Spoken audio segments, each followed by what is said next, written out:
Bonjour et bienvenue dans 1000 vies dans une vie. Je m'appelle Mathilde, je suis docteure en pharmacie et coach santé, cofondatrice du laboratoire Olis, maman d'un petit garçon de 4 ans et passionnée de santé, de nutrition, de bien-être et de développement personnel.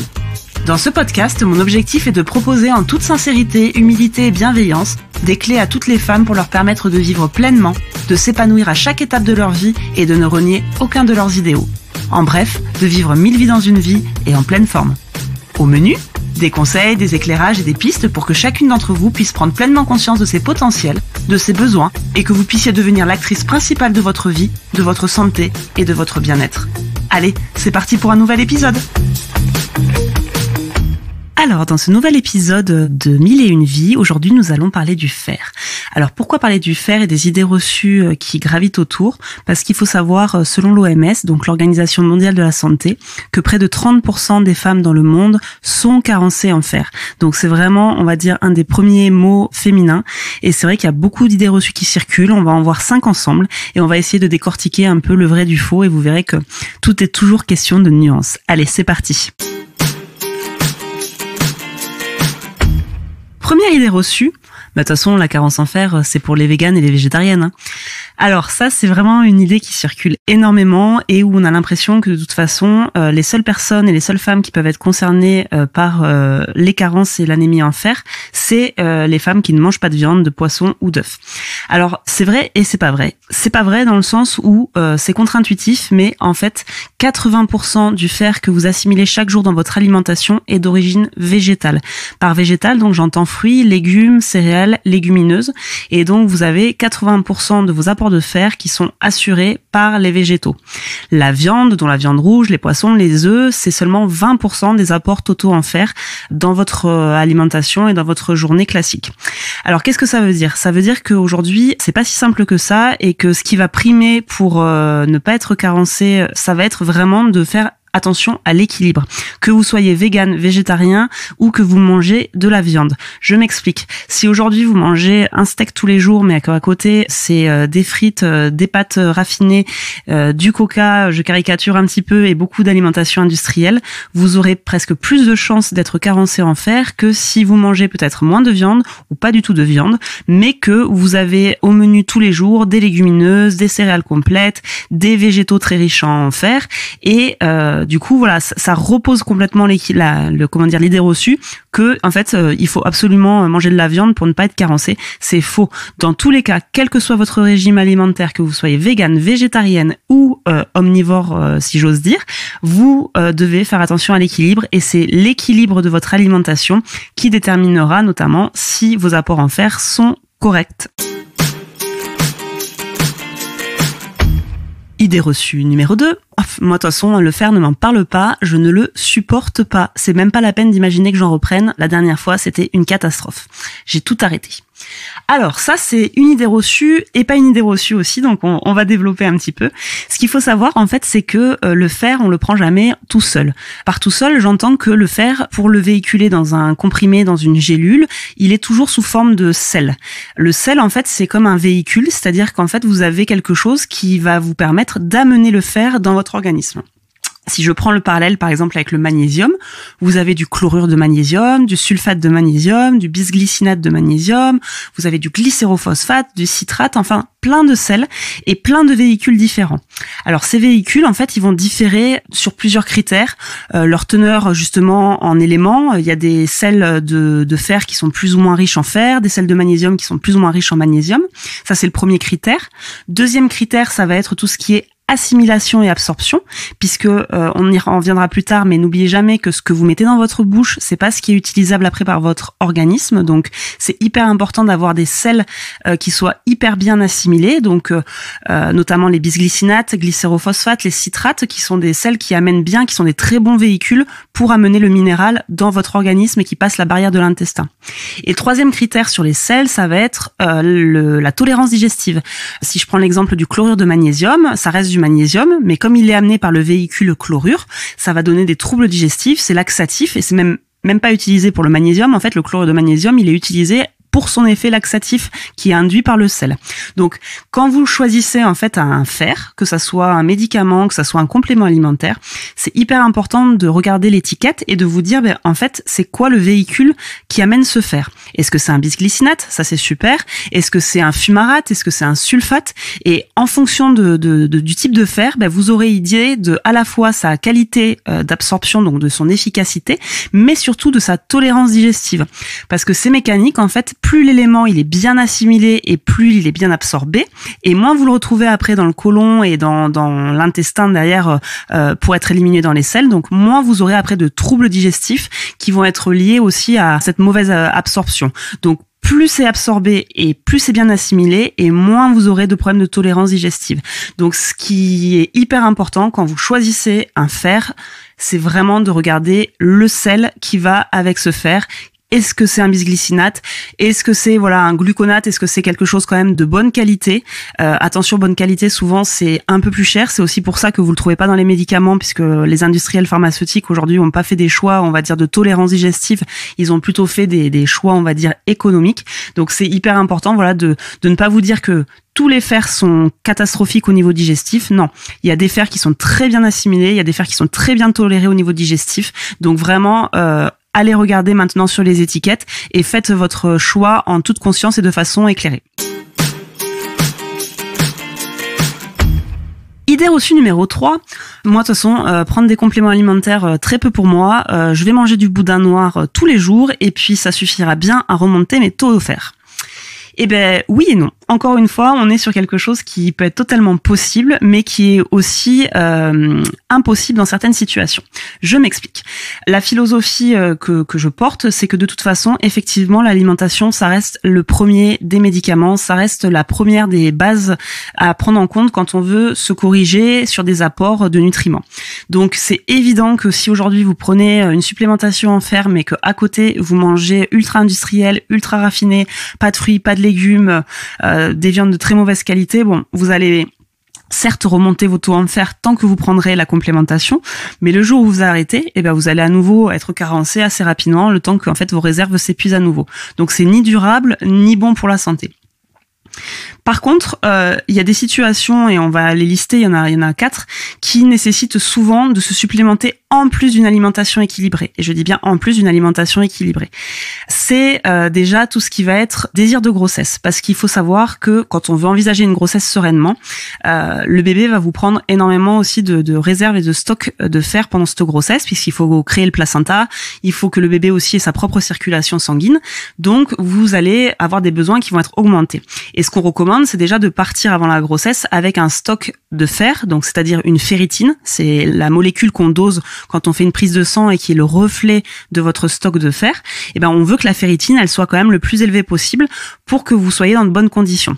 Et souvent, malheureusement, même en mangeant du boudin tous les jours, il y a quand même une limite, c'est-à-dire que vous n'allez pas manger du boudin au petit déjeuner, à midi, enchaîné par un goûter à base de lentilles et terminé peut-être par une soupe de persil le soir avant de vous coucher. Donc, on sera toujours limité, si vous voulez, par la quantité d'aliments que vous allez pouvoir manger qui sont riches en fer par jour. Et il y a des situations où, de toute façon, vous ne pourrez pas aller au-delà d'un certain seuil, d'une certaine quantité de fer que vous amènerez par l'alimentation seule. Et notamment quand on prépare une grossesse et que les réserves sont un peu basses. Quand vous allez être enceinte, deuxième cas, où là aussi, on dose systématiquement, généralement au 3e trimestre, vos réserves pour vérifier que avant l'accouchement, vous allez être aussi dans de bonnes dispositions. Le postpartum, où vous avez perdu beaucoup de sang, notamment souvent à l'accouchement, et vous avez aussi des pertes sanguines qui continuent généralement 1 mois après avoir accouché. Donc là, c'est des situations où même quand on mange très bien, il faut penser généralement à se recharger en fer, donc sur avis du professionnel de santé bien sûr. Et 4e cas où l'alimentation peut ne pas suffire et où des fois la supplémentation est indispensable, c'est si vous avez des règles qui sont hémorragiques ou très abondantes. Notamment, ça concerne les femmes qui ont un stérilet souvent au cuivre, qui génère ce genre de saignement très important tous les mois. Et là, en fonction de l'équilibre de votre alimentation, en fonction de comment vous mangez, il est important de refaire aussi des prises de sang régulières parce que l'alimentation peut ne pas suffire à couvrir les besoins que vous avez qui sont liés à des pertes qui sont vraiment très excessives. Donc, si je récapitule, c'est sûr que l'alimentation, c'est le premier pilier et c'est indispensable de bien équilibrer, que vous soyez végétarienne, que vous soyez végane ou que vous mangiez aussi de la viande. équilibrez votre alimentation, beaucoup de végétaux, de légumineuses, et surtout, si jamais vous êtes dans des situations où vos besoins sont très augmentés ou alors que vos pertes sont aussi très augmentées, là par contre, ça peut vraiment valoir le coup de se supplémenter pour avoir une quantité de fer chaque jour plus importante. Quatrième idée reçue. Alors moi, de toute façon, je viens de faire une prise de sang, ma ferritine, elle est dans les normes, je suis à 35, la limite c'est 30, donc le médecin m'a dit, j'ai pas besoin de prendre de fer, voilà, je suis dans les normes au niveau du dosage biologique, pas besoin de me supplémenter. Alors là aussi, c'est vrai et c'est faux. Je m'explique. Il faut savoir que les normes que vous avez au niveau des bilans biologiques, c'est des normes qui ont été faites sur des gens qui sont donc en bonne santé. On a pris par exemple 20 000 prises de sang chez des femmes, notamment sur la ferritine. Parce que je le répète, la ferritine, c'est ce qu'on va doser quand on cherche une carence en fer, puisque la ferritine, c'est le reflet, si vous voulez, de votre capacité, de votre stock de fer que vous avez à disposition. Donc plus la ferritine est haute dans les valeurs, on va dire, de normes, et mieux c'est, dans le sens où ça veut dire que le jour où vous avez des besoins qui sont accrus, le jour où vous tombez enceinte, le jour où vous avez des règles abondantes ou que vous saignez abondamment, vous avez un stock tampon qui existe et qui est là pour vous éviter de tomber dans la carence ou dans l'anémie. Les normes, en fait, voilà, on prend des quantités de femmes et on se dit, dans les femmes qui étaient en bonne santé et qui n'avaient pas de symptômes liés à de la carence en fer, la ferritine, mettons, elle était entre 30 et 300 nanogrammes. Et en fait, c'est une sorte de moyenne. Donc, comme toute moyenne, on va dire que pour la majorité d'entre vous, c'est vrai que quand vous êtes dans ces normes-là, il n'y a pas de souci. Mais quand vous êtes dans des normes de ferritine qui sont basses, et je dirais en dessous, par exemple, de 60 nanogrammes en valeur, je pense qu'il est hyper important que vous ayez aussi une prise en compte de vos symptômes et de vos ressentis. Je m'explique. Moi, par exemple, je fais 1m83, je suis un peu sportive, j'ai une amie qui fait 1m55 et qui, elle, est ultra sportive. J'en ai d'autres qui sont un peu plus, on va dire, à des points un peu plus importants. J'en ai certaines qui vont tomber enceintes bientôt. Et en fait, on peut avoir toutes celles dont je viens de vous citer là à l'instant, on peut avoir vraiment le même taux de ferritine sur le papier. Mais par exemple, moi, je vais être hyper essoufflée, je vais pas me sentir bien, je vais avoir des étourdissements, je vais avoir les cheveux qui commencent à nouveau à tomber. Peut-être ma copine qui fait 1m55, elle sera vraiment au top, elle, aucun ressenti, les réserves correspondent à ses besoins, il n'y a pas de souci. Et ce que je veux vous dire, c'est qu'en fait, on n'est pas un chiffre, on n'est pas un dosage biologique, on n'est pas juste un nombre, et que derrière chaque femme, il y a vraiment une individualité, et aussi, on réagit vraiment différemment par rapport à une même valeur. C'est-à-dire qu'il y a des femmes qui vont très bien tolérer d'avoir des ferritines basses et qui auront aucun symptôme. Et là, j'ai envie de vous dire, si vous n'avez pas de symptômes, que vous voulez pas tomber enceinte, vous n'avez pas de grossesse, écoutez-vous, quoi. Il y a peut-être pas besoin que vous vous supplémentiez. Par contre, si vous avez des ferritines qui sont pourtant dans les normes, mais que vous êtes essoufflé, que vous perdez vos cheveux, que vous êtes pâle, que vous avez des étourdissements quand vous vous levez, que vous avez des fois un peu des maux de tête, tout ça, c'est des signes, en fait, qui peuvent être évocateurs, justement, d'une souffrance et d'un manque d'oxygénation, en fait, de votre corps. Parce que là aussi, je fais une petite parenthèse. En fait, le fer, on le retrouve dans l'hémoglobine, donc sur les globules rouges. Et en fait, le fer, si on schématise, c'est une sorte d'aimant à oxygène. C'est ce qui permet d'attraper l'oxygène sur l'hémoglobine et que le globule rouge puisse transporter l'oxygène dans tout le corps, dans les muscles, dans le cœur, au cerveau. Et en fait, quand on manque de fer, en fait, on a une oxygénation qui se fait moins bien, et c'est là où apparaissent les symptômes. Et ce qui est très important donc à retenir sur cette idée reçue-là, c'est que à même taux de ferritine entre moi et ma voisine, je ne le supporterai pas de la même façon, et une peut avoir des symptômes comme l'autre très bien le vivre. Donc ce qui est important dans ces cas-là, c'est vraiment de vous baser sur la clinique. C'est ce qu'on appelle la médecine individualisée et la médecine clinique. C'est-à-dire que on se base presque plus sur les ressentis de la patiente et sur l'interrogatoire et sur ses ressentis pour décider si on doit ou pas se supplémenter que juste sur des normes, puisqu'on peut être très bien dans la norme générale, mais par contre avoir une mauvaise tolérance et un besoin qui est différent de la population générale. Donc petit conseil, voilà, n'hésitez pas, écoutez-vous et parlez-en à votre médecin, à votre sage-femme, à votre gynécologue quand vous avez des normes qui sont un peu basses mais que vous avez quand même des symptômes. Il est important peut-être de se supplémenter dans ces cas-là. Dernière idée reçue sur le fer. Moi, tu prends des compléments alimentaires, mais déjà, 1, c'est pas remboursé, et de 2, t'as vu la quantité de fer qu'il y a à l'intérieur, par rapport à mon tardiféron, c'est 10 fois moins dosé, donc je vois même pas pourquoi tu jettes ton argent par les fenêtres. Alors ça, c'est hyper intéressant aussi. Je l'ai évoqué tout à l'heure. On a une croyance ou en tout cas on s'arrête à ça de se dire qu'en fait, tout ce qui rentre dans la bouche est ce qui est absorbé. Que vous preniez un médicament, que vous mangiez, que vous preniez un complément alimentaire, vous n'assimilez pas ce qui est marqué sur l'étiquette. Vous assimilez une partie seulement de ce qui est présent dans le comprimé, dans la feuille de salade ou dans la gélule. Quand vous prenez par exemple, on va citer, c'est public tout ce que je dis, c'est dans le Vidal, le tardiféron. En fait, le tardiféron, par comprimé de tardiféron, vous avez 80 mg de fer et éléments. C'est-à-dire que vous mettez dans votre bouche, dans votre œsophage, dans votre estomac, 80 mg de fer. Ok. Sauf que quand vous regardez aussi dans le Vidal, il y a un petit encart sur tout ce qui est assimilation et absorption. Et là, surprise, en fait, comme c'est un sulfate de fer, on n'absorbe que 10% du comprimé. Et c'est marqué noir sur blanc, c'est le fabricant qui le dit.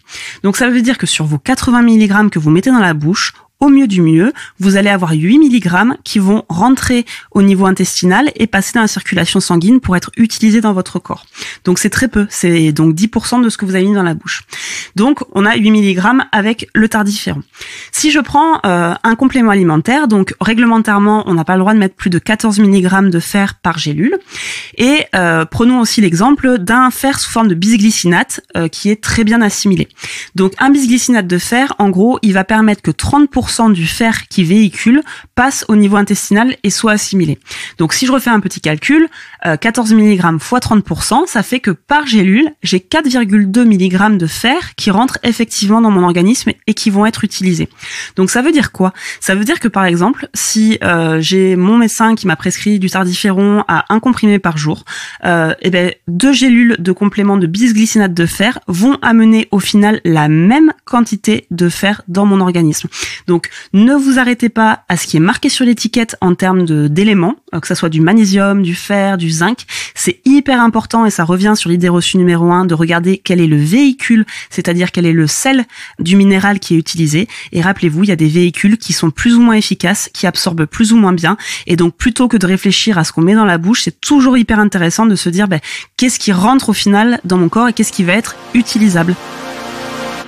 C'est fini pour aujourd'hui. J'espère que cet épisode autour du fer et des idées reçues qui vont avec vous a plu. Je vous donne rendez-vous très vite pour un nouvel épisode. D'ici là, prenez soin de vous, portez-vous bien et à bientôt. Ciao, ciao.